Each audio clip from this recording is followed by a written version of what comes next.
Tommy, listen to me. He is the contractor. He's the contractor, okay? I can't lose this job. I understand. Let's talk about this in the morning, okay? We'll talk about it in the morning. All right, good night. Hey. Scoot. Monday at work, huh? What are you still doing up? It's late. Oh, crud, what time is it? It's way past your bedtime. But it's still today. Honey, please not right now. I do not have the energy for this. Here, What's this? your birthday?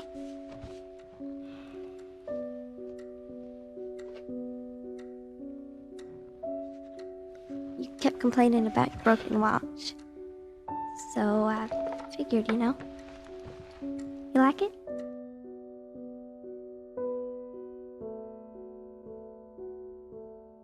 When Joel held Sarah in his arms for the first time, she became his whole world.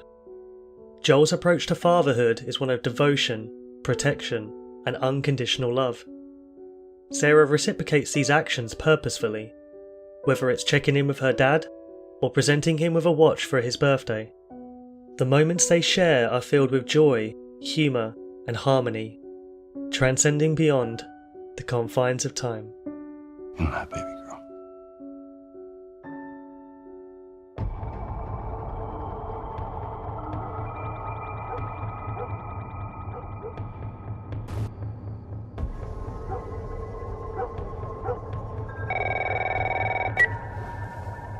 Hello? Sarah, honey, I need to get your daddy on the phone. Uncle Tommy, what time is it? I need to talk to your dad now. There's something... Uncle Tommy? Hello? You in here? Seem to be somehow connected to the nationwide Where the heck are you?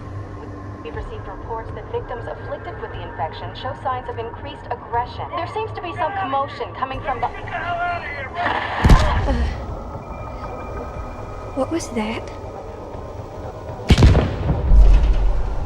Oh, God.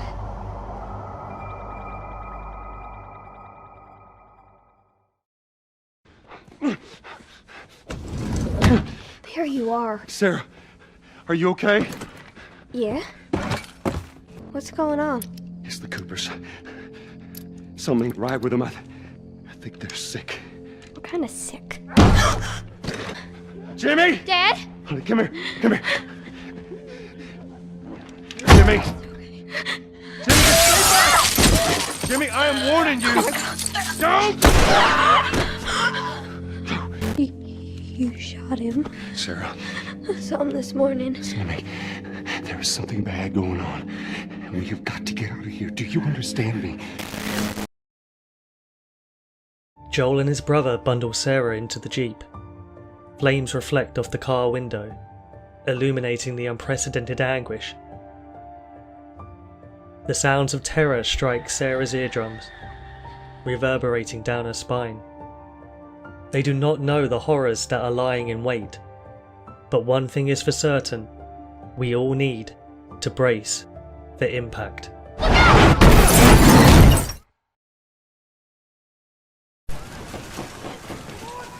Daddy? Get back. Get back.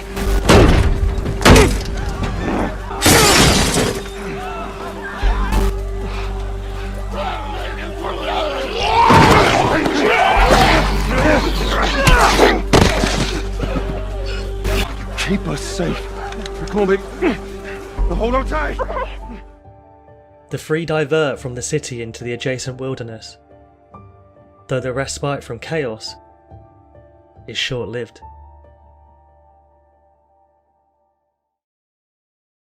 Hey, we need help. Stop! Please. It's my daughter. I think her leg is broken. Stop right there! Okay. We're not sick. Got a couple of civilians on the outer perimeter. Please advise. Daddy, what about Uncle Tommy? We're gonna get you to safety and go back for him, okay? Sir, there's a little girl. But... Yes, sir. Listen, buddy, we've just been through hell. Okay, we just need... Shit.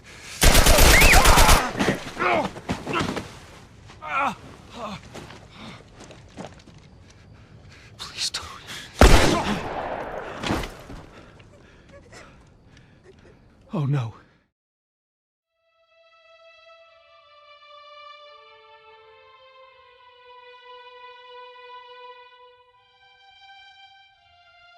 As he watches the blood drain from Sarah's wound, and the light leaving her eyes, Joel's become glazed, hollowed, and disconnected.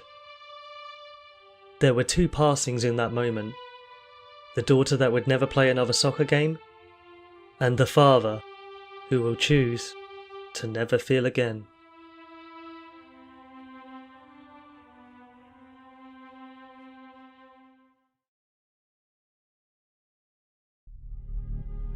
The world has been plagued by a mutated strain of the cordyceps virus, a parasitic fungus that targets a host body, replacing the existing tissue with its own.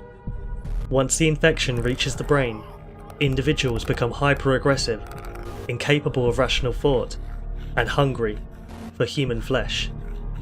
Over time, the virus continues to grow within the host, sprouting stalk-like fungal projections. A laceration from an infected carrier, or the inhalation of spores, is all it takes to become one of them.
Lost in the labyrinth of his mind, Joel rises to another day in Dystopia. Light shines through the decaying blinds, but provides no solace or warmth. The commendable and moral man we briefly saw was gone.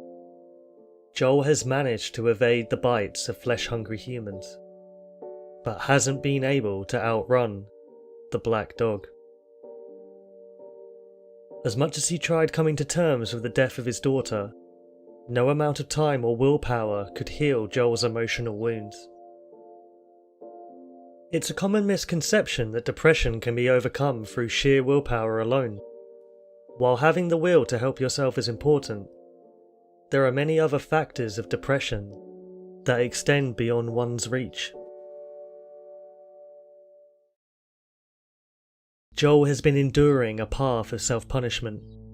The air he breathes, poison.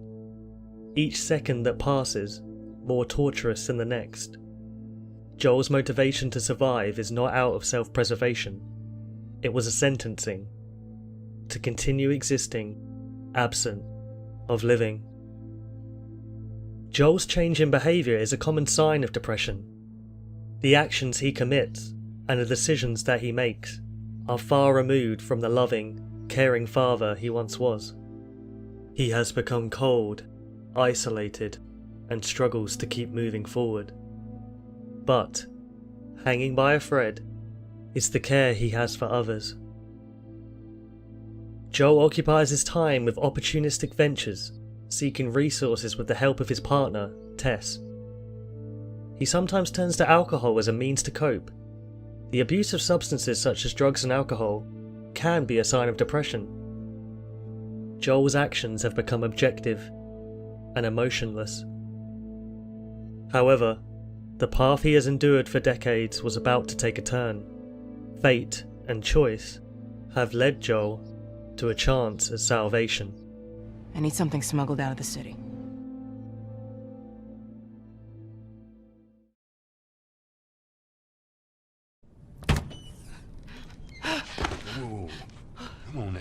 You don't know. Fuck away from her! Hey! Let her go. Joel and Tess have been hired by Marlene to escort a young teenager by the name of Ellie across the city to an awaiting group of Fireflies, a militia faction being hunted by what's left of the government. On the surface, this foul-mouthed girl shares objective attributes with Sarah, but subjectively, she is a reflection of Joel, fueled by anger, consumed with depression, and an experience of personal loss. Traumatic events can result in depression, but the causes of it are not well known. And even if someone has experienced major stress, it does not always develop into a depressive disorder. You stay close.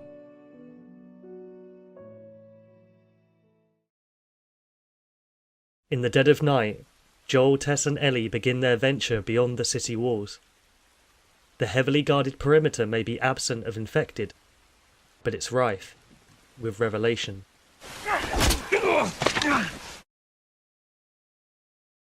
This is Ramirez at Sector 12, requesting pickup for 3 stragglers. Understood. Look the other way. We can make this worth your while. Shut up. Tired of this shit. What's ETA? Couple minutes.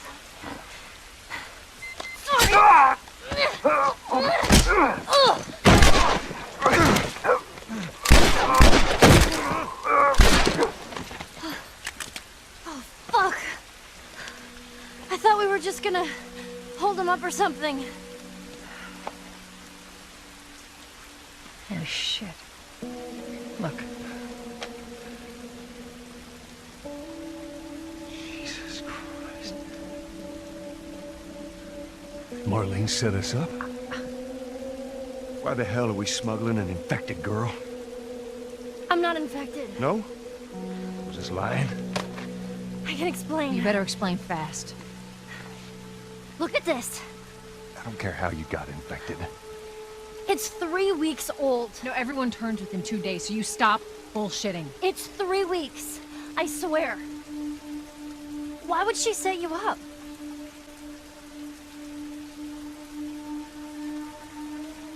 I ain't buying it. Look. What was the plan? Let's say that we deliver you to the Fireflies. What then? Marlene, she said that they have their own little quarantine zone with doctors there still trying to find a cure. Yeah, we've heard that before, huh, Tess? And that whatever happened to me is the key to finding a vaccine. Oh, Jesus. It's what she said. Oh, I'm sure she did. Hey, fuck you, man. I didn't ask for this. Me neither. Tess, what the hell are we doing here? What if it's true? I can't... What if, Joel? I mean, we've come this far. Let's just finish it. Do I need to remind you what is out there? I get it. Their final exchange speaks volumes. Joel has no concern for his own well-being. What he said was an introspection, a fear of history repeating itself.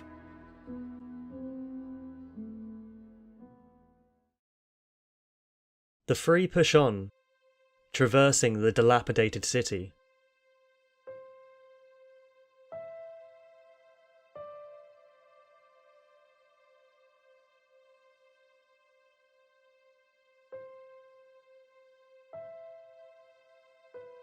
Joel's parental instincts are reignited by the presence of Ellie, Now watch your step as you're going out, because it's going to be a little...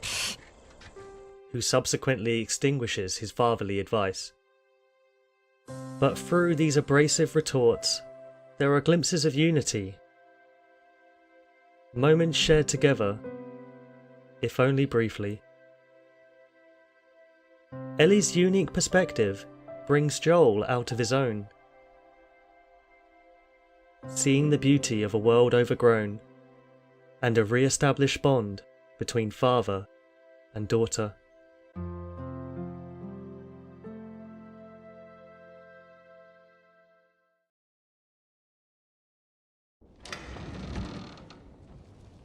No.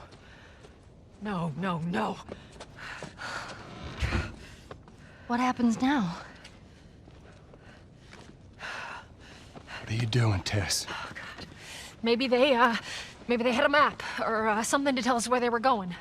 How far are we gonna take As this? far as it needs to go. Where was this lab of theirs?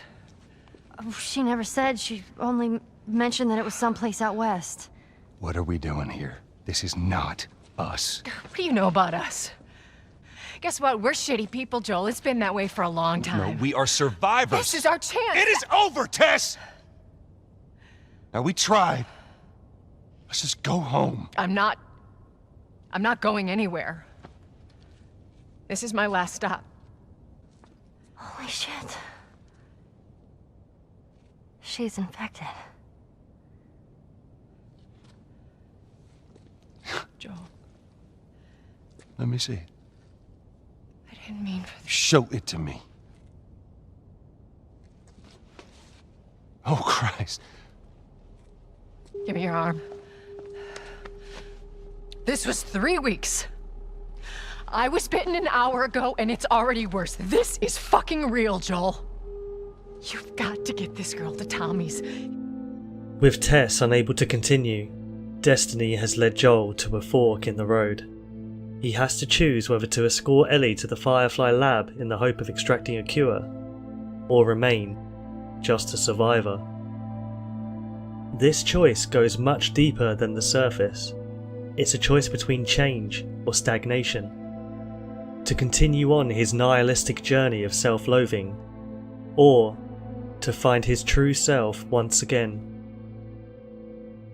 Joel makes his choice, fleeing with Ellie, while Tess stays behind, choosing to go down fighting rather than letting the virus run its course.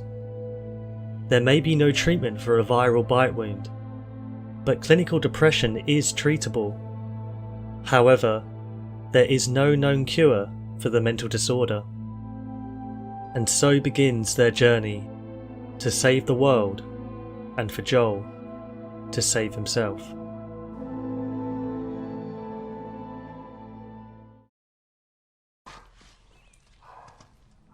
Now the stakes have risen, Joel takes a stern, paternal approach with Ellie.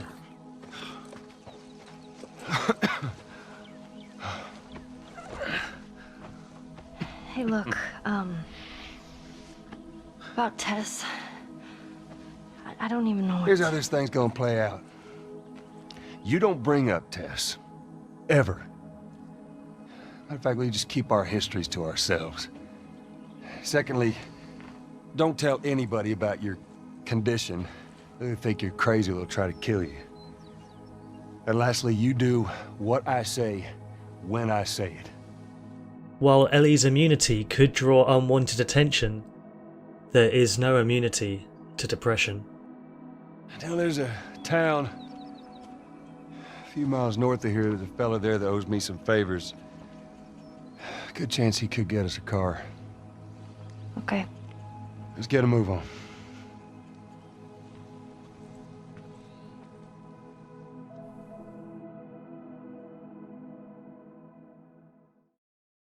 Weaving their way through a booby-trapped town, riddled with infected.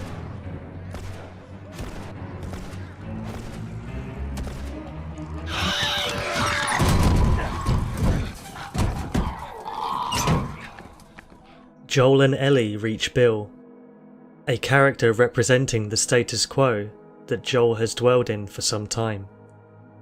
Seriously, you gotta take that kid back to where you found her. I can't just take her back. Then send her packing, let her find her own way. Look, let me tell you a story. Once upon a time, I had somebody that I cared about.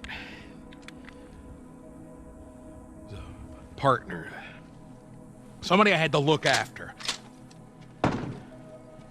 And in this world, that sort of shit's good for one thing.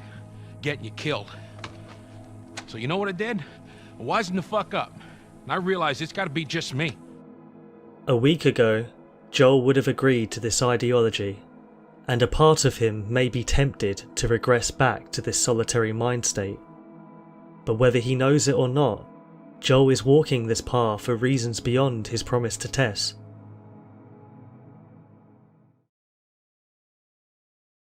After traipsing through the derelict town in search of working car parts, pursued by runners, clickers, and reminders of Bill's past, Jesus.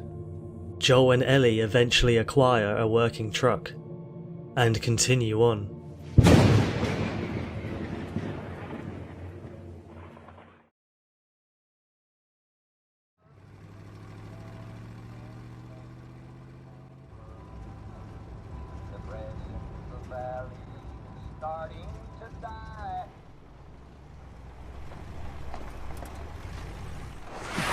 Easy. Holy shit. Are we gonna help him? Put your seatbelt on, Ellie. Well, what about the guy? He ain't even hurt.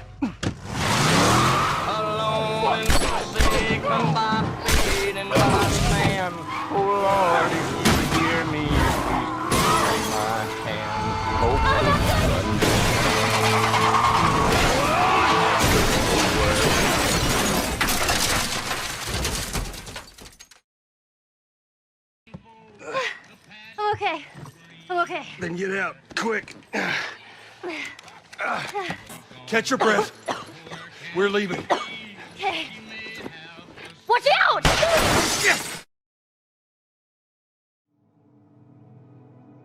A second plague has manifested here. One of violence, deception, and the devolution of the human race. In a city governed by the morally corrupt, danger is lurking around every corner and up every ladder.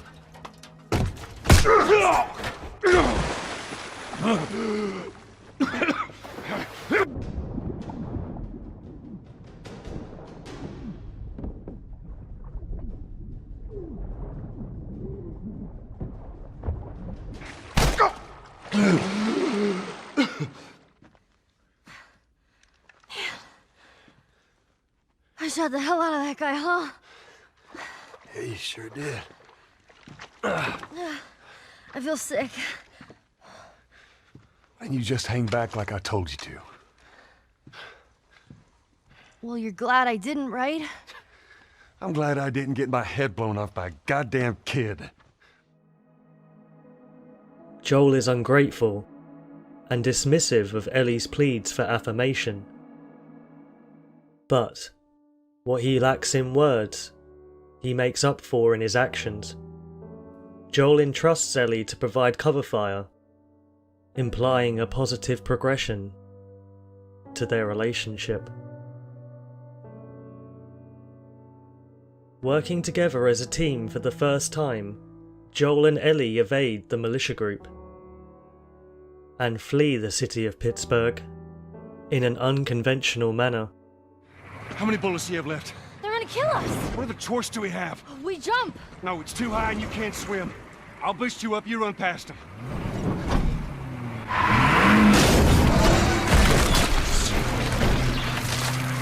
You keep me afloat! Ellie! No time to argue! Ellie! Damn it! Ah!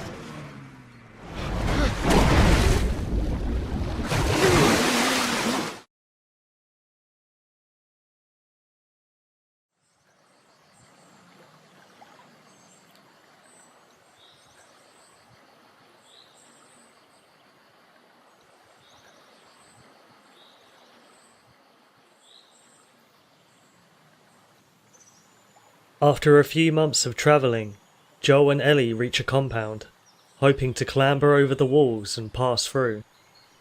The path of least resistance, or so they thought. Don't even think about reaching for your weapon. Tell the girl to drop hers now. Ellie? Do as the lady says. Okay. Please tell me you're lost.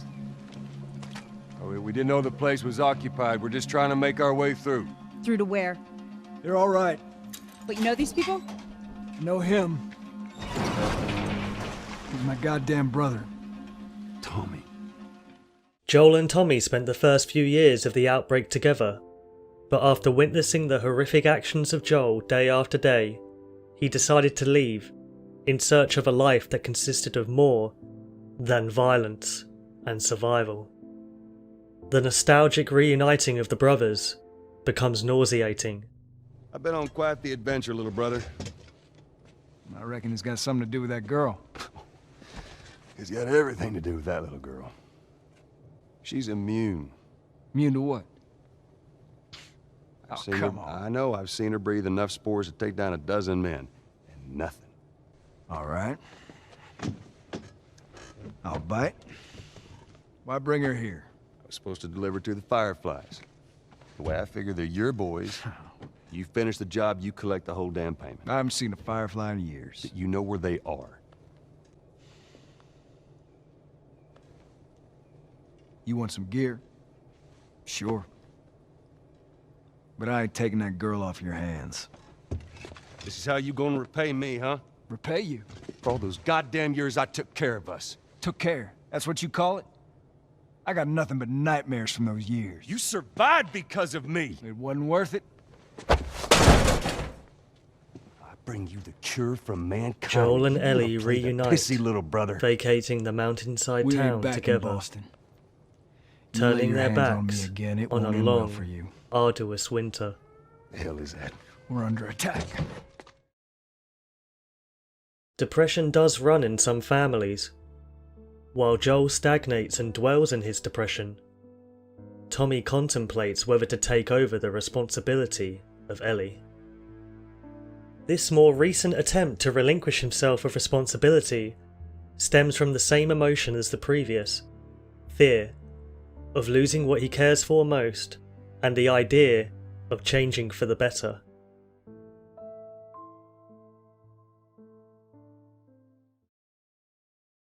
After successfully fending off the attack, Tommy observes a sparse but familiar sight. Joel! Oh man, they were coming in from every direction, then Maria was like, we gotta run, and so we dove over these tables, and this huge guy blasted with a shotgun. Slow down. Listen, hey, are you hurt? No! God damn it. I need to talk to you. He has become a witness of Joel's internal progress, reflecting the brother he once knew and admired. Tommy agrees to take Ellie the rest of the way, but Ellie is nowhere to be found. She took one of our horses and rode off. Damn it, which way?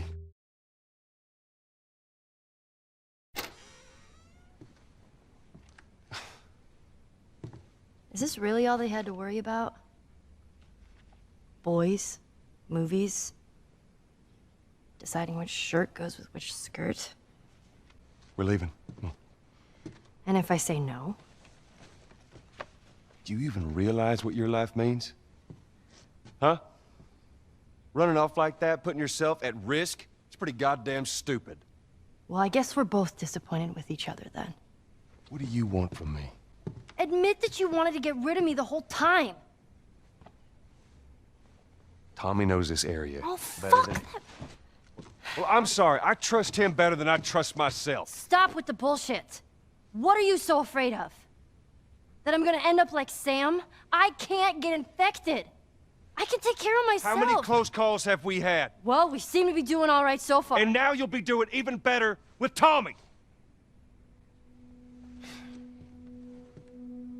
Not her, you know. What? Maria told me about Sarah. Ellie? And You are treading on some mighty thin ice here. I'm sorry about your daughter, Joel, but I have lost people too. You have no idea what loss is. Everyone I have cared for has either died or left me. Everyone fucking except for you. So don't tell me that I would be safer with someone else, because the truth is I would just be more scared.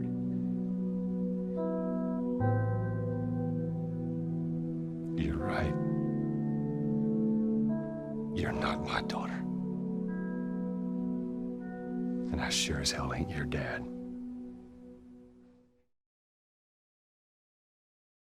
On the long ride back, Ellie becomes closed off and introverted. The somber expression on Joel's face is one of remorse and regret.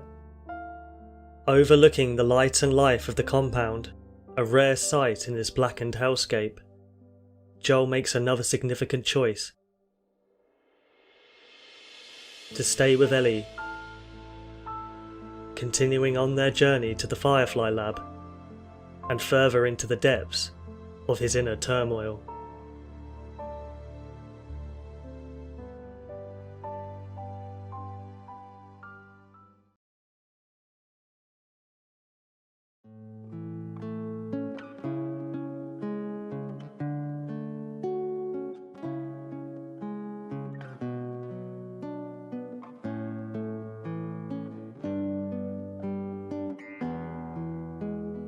Joel and Ellie arrive at the University of Eastern Colorado.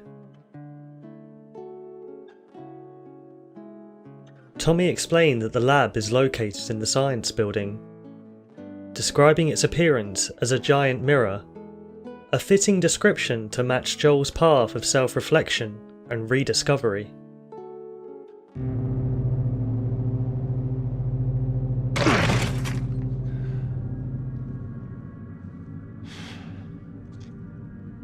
The two find themselves surrounded by death and disappointment once again. A tape recorder left behind by a deceased Firefly indicates that their new base is at Salt Lake City, meaning that Joel and Ellie's pursuit of salvation is far from over. Fireflies? Get down! Oh!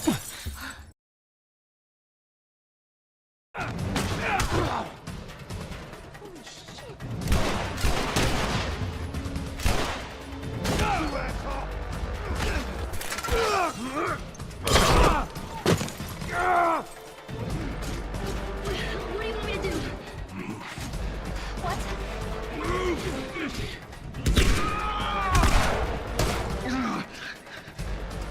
Ready?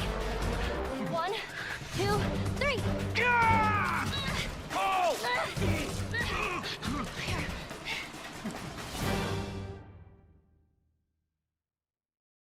Fending off the attacks from another survival group, Joel and Ellie barely escape, and as he foreshadowed in Jackson, this may have been Joel's last scrape with adversity. Joel? Joel? Shit. Joel, here. Oh, get up, get up, get up. You gotta tell me what to do. Come on. You gotta get up. Joel?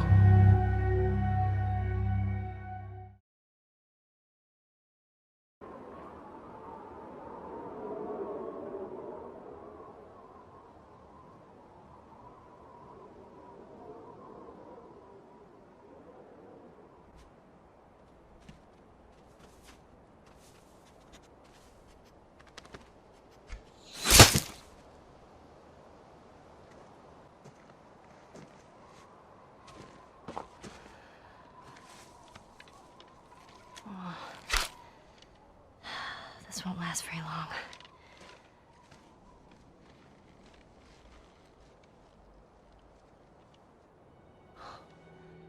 Ellie spots a stag amongst the trees, a symbolic animal representing her mental maturity and stamina to persevere in spite of the trauma she's experienced. 5% of teenagers suffer from depression, but depression is not a normal part of adolescence.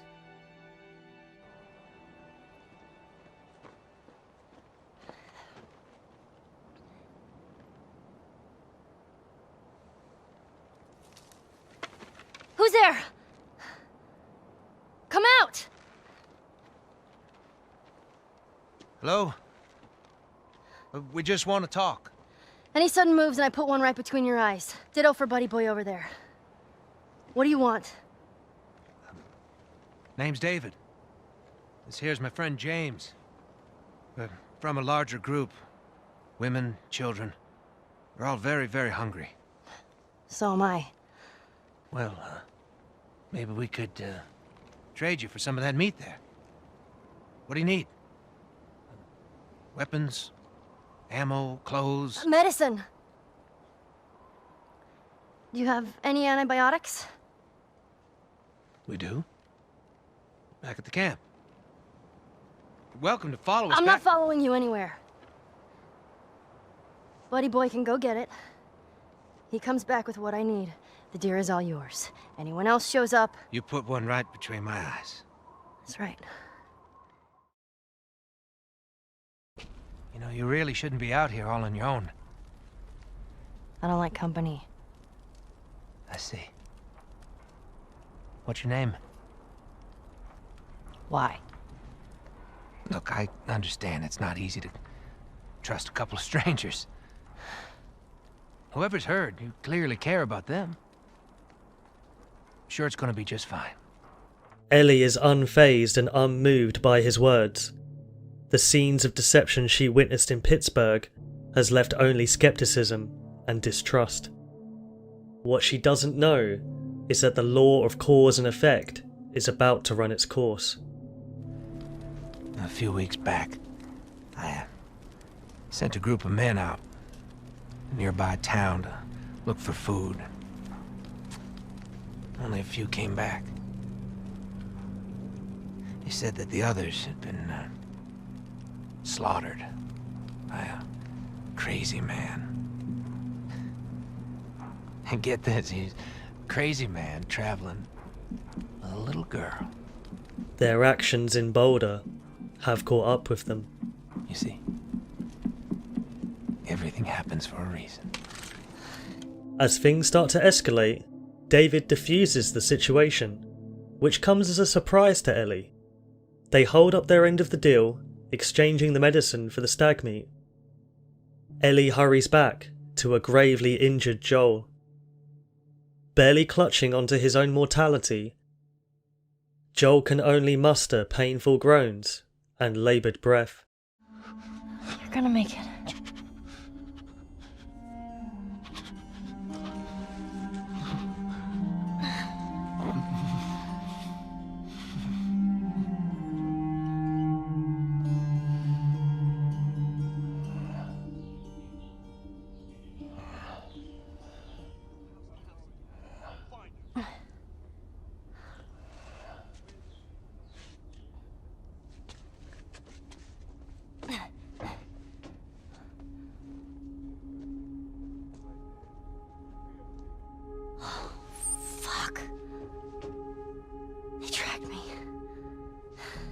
The humility David displayed the day before held an ulterior motive. Ellie has become the prey, used as a tool to track the larger game. Joel is the head they want to mount above the fireplace.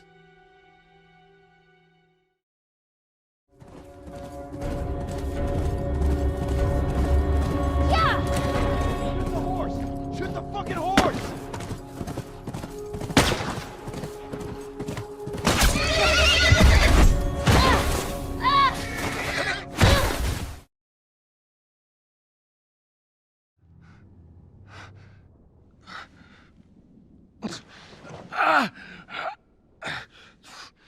Ellie.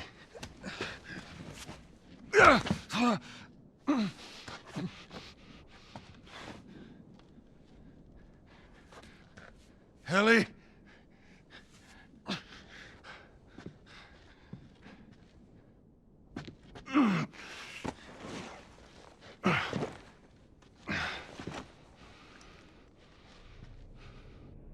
Beaten and sore, Joel heads out to find Ellie, re-establishing not only his protector role, but the side of Joel that has been conditioned by the harsh realities of post-apocalyptic life.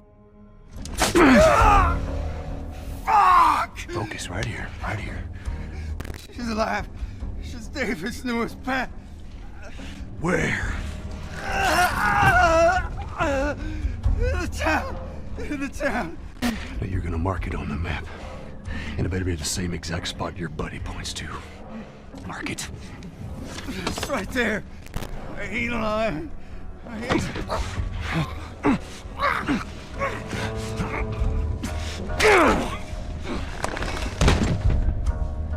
Fuck you, man. He told you what you wanted. I ain't telling you shit. That's all right. I believe him. No, wait!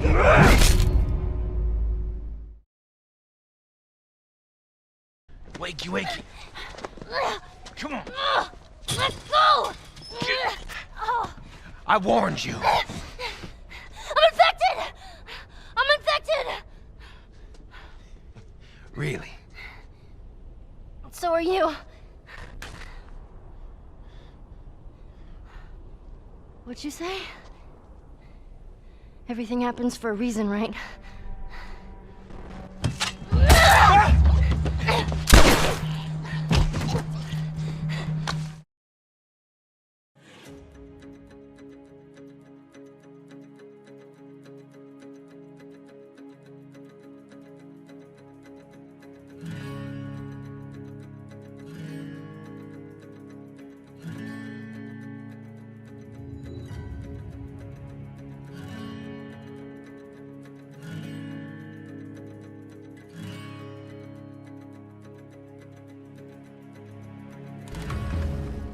Holy shit. Ellie.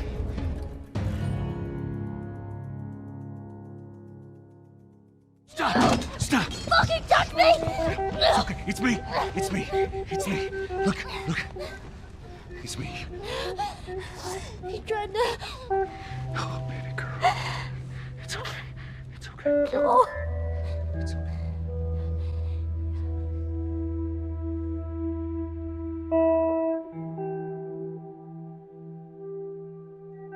Joel and Ellie reunite,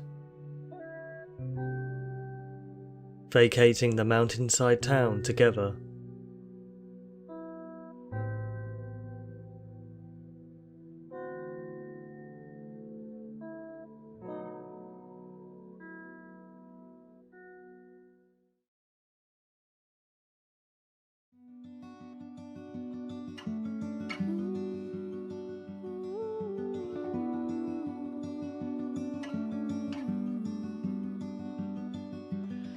In the wake of the darkness and trauma left behind in the Colorado mountains, Joel and Ellie embrace the warmth and beauty of Salt Lake City, as it is slowly reclaimed by nature and its inhabitants.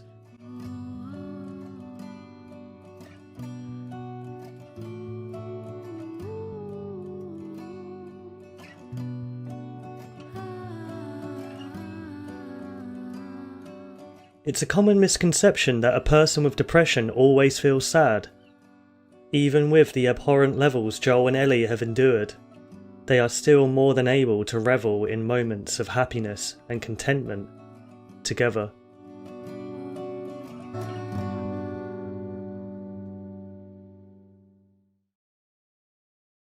The two traipse through the flooded subway tunnels to reach the Firefly base. Submerged in the murky waters, Joel and Ellie surface.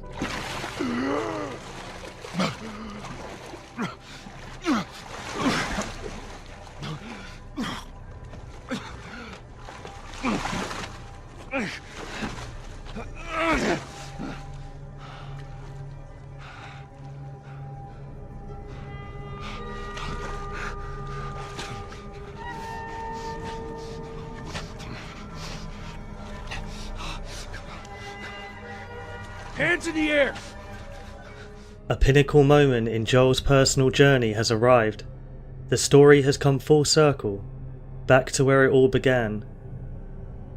A father trying to save his daughter while staring down the barrel of a gun.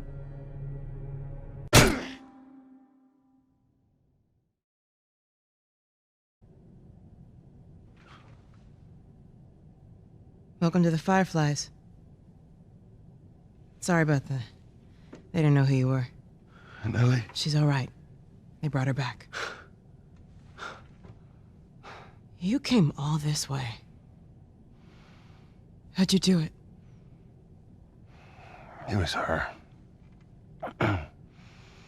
She fought like hell to get here. Joel implies that without the emotional support from Ellie, he himself would not have made it. Ellie was the catalyst behind Joel making a positive change, recapturing the essence of what he once was, and connoting her introduction into his life as an act of fate. Take me to her. You don't have to worry about her anymore. We'll take care I of her. worry. Just let me see her, please. You can't. She's being prepped for surgery. The hell do you mean, surgery? The doctors tell me the cordyceps, the growth inside her, has somehow mutated. It's why she's immune. Once they remove it, they'll be able to reverse engineer a vaccine.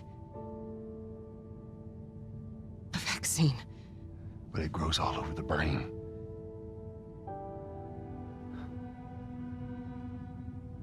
Find someone else. There is no one else. Listen, you were gonna show me where...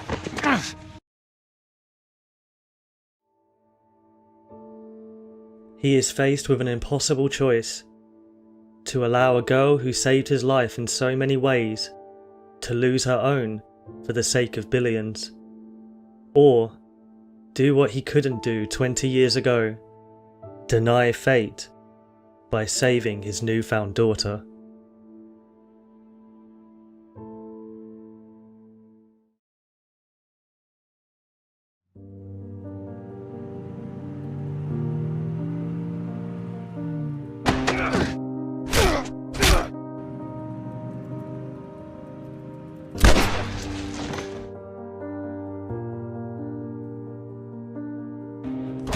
Sweet Jesus. Doctor? What are you doing in here? This is our future. Think of all the lives we'll save.